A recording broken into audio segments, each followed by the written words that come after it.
У нас официально в Якутии зарегистрирован 1 случай новой коронавирусной инфекции и еще 7 случаев, которые положительные.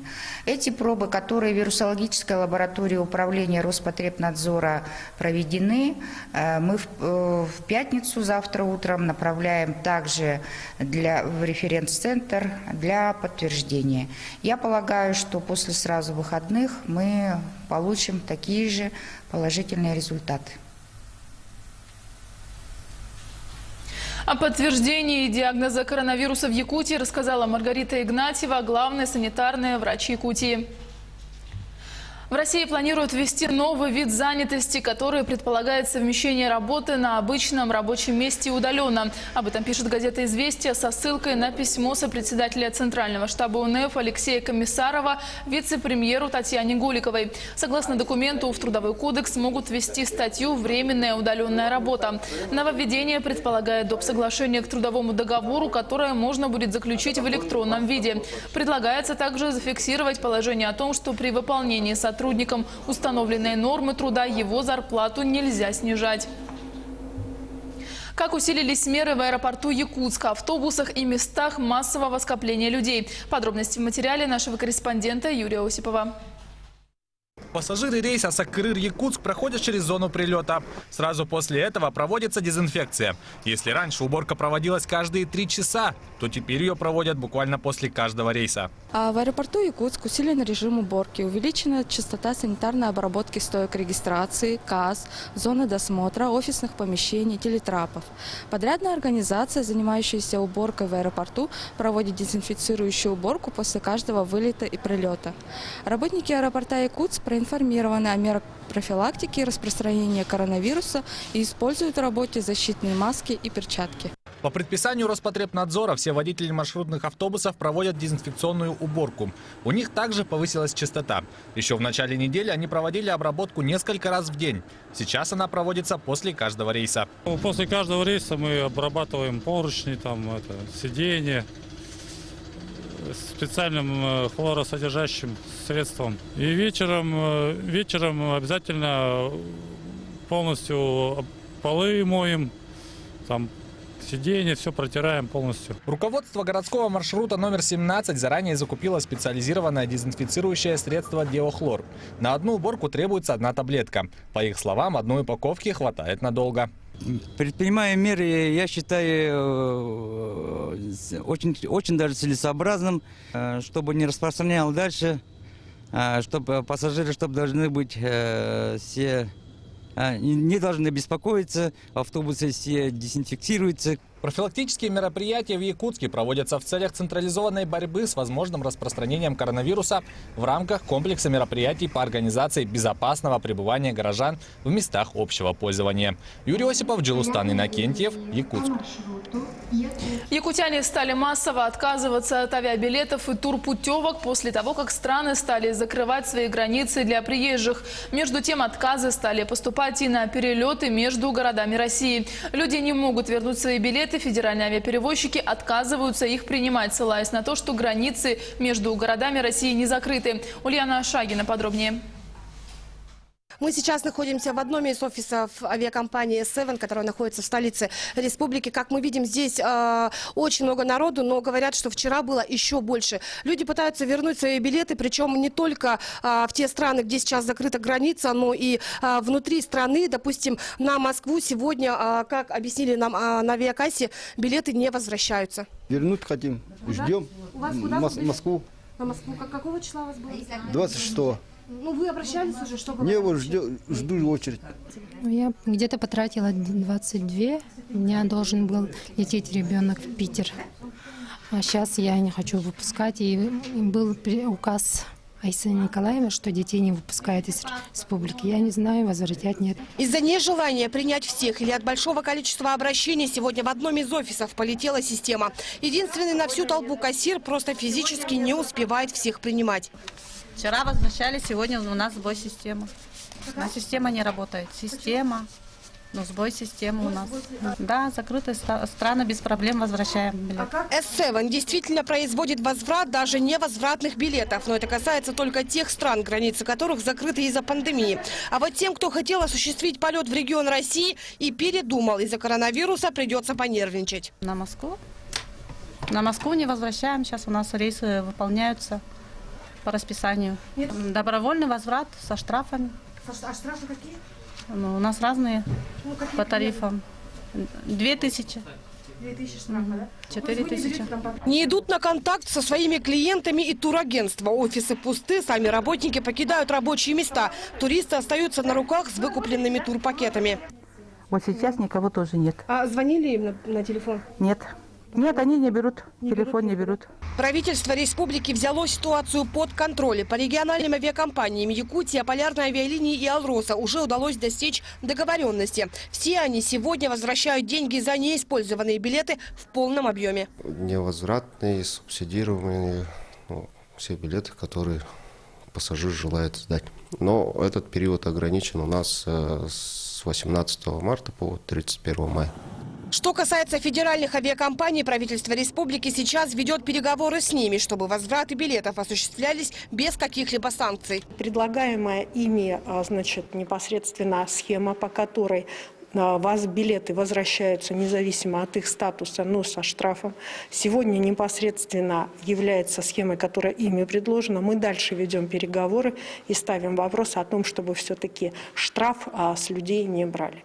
Решить вопрос с турпакетами вице-премьер Ольга Балабкина поручила Министерству предпринимательства. Сегодня же в ведомстве был создан оперштаб, но каких-либо конкретных мер пока не выработано. Нами с сегодняшнего дня начата работа с туроператорами, а также со всеми авиакомпаниями по выработке механизмов возврата билетов либо переоформления их на более поздние сроки. Но не все якутяне сегодня пытаются вернуть билеты. Кто-то и вовсе, не придя к согласию с авиакомпаниями, на свой страх и риск вылетает в запланированный город. В основном такие вылеты осуществляются в межроссийские города. Ульяна Шагина, Павел Пахомов, Якутск. Без профосмотров и диспансеризации медицинские учреждения Якутии переходят на новый план работы. Они приостановили прием и диспансерный медосмотр пациентов. В большинстве случаев врачи посещают больных на дому. Продолжит Саргалана Федорова. Посетители попадают в больницу только после измерения температуры. Если она повышена, то пациента проводят через другой вход. Таким образом осуществляется контроль за недопущением потенциальной инфекции. Упростили и получение больничных и рецептов. Все, кто находится на карантине, могут оформить больничный лист дистанционно, позвонив в колл-центр больницы. Приезжих из разных стран, из-за границы стало много, поэтому их по предписанию с Роспотребнадзором мы контролируем, каждый день наблюдаем на дому. Это тоже очень большая работа для участкового врача. На поздние сроки перенесли профилактические осмотры, диспансеризацию и обследование детей до года. Принимают только повторных больных. Льготникам, которые входят в категорию риска, доставляют лекарства на дом. К работе привлекают студентов-медиков. Студентов у нас целая группа, где-то 30 человек. Пациентов не сосчитать. Проходит очень большое количество народу, поэтому мы помогаем медперсоналу. Врачи рекомендуют консультироваться по интересующим вопросам удаленно, не посещая больницу. В колл-центре Якутской городской больницы номер 3 работают 5 операторов. Количество звонков в день увеличилось до 900, а в клиническом центре республиканской больницы номер 1 увеличили терапевтическое отделение до 50 коек. Принимают экстренных пациентов по скорой медицинской помощи. Закрыли одно из отделений хирургического профиля. На этой базе открыли терапевтические койки, и на них мы осуществляем прием экстренных пациентов. Если будет необходимость, то, по всей видимости, мы закроем и некоторые другие еще отделения на этот профиль, потому что по прогнозу я уже вижу на сегодняшний день прогноз о том, что поток больных очень большой, и, скорее всего, мы в ближайшее время эти 50 коек уже на эти 50 коек уже лягут пациенты, и нам уже некуда будет госпитализировать. На сегодня все медучреждения региона обеспечены необходимым запасом средств индивидуальной защиты и медикаментов.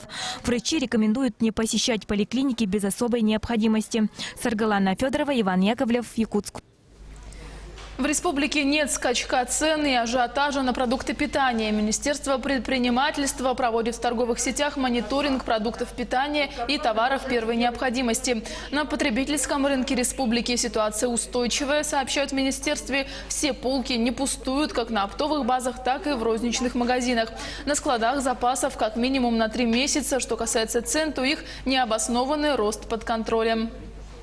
Если какой-то предприниматель или продавец увеличил цену, то если этот факт произошел, то любой потребитель может обратиться на горячую линию Государственного комитета по ценовой политике, где дать этот сигнал, и необоснованный рост цен будет зафиксирован и применена меры административного характера данному предпринимателю.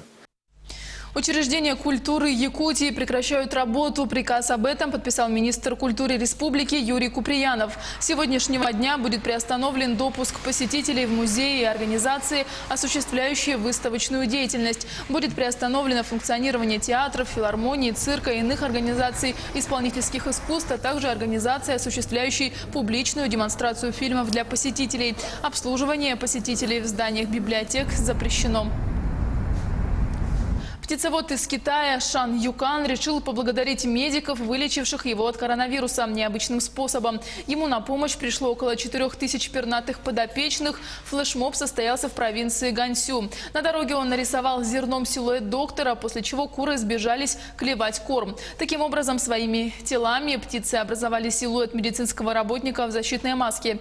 Китайский фермер также дополнил свою благодарность, пожертвовав 3000 яиц в пользу врачей, которые ведут борьбу с распространением коронавирусной инфекции. Оставайтесь с нами и будьте в курсе главных событий.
В эфире «Итоги дня» мы продолжаем.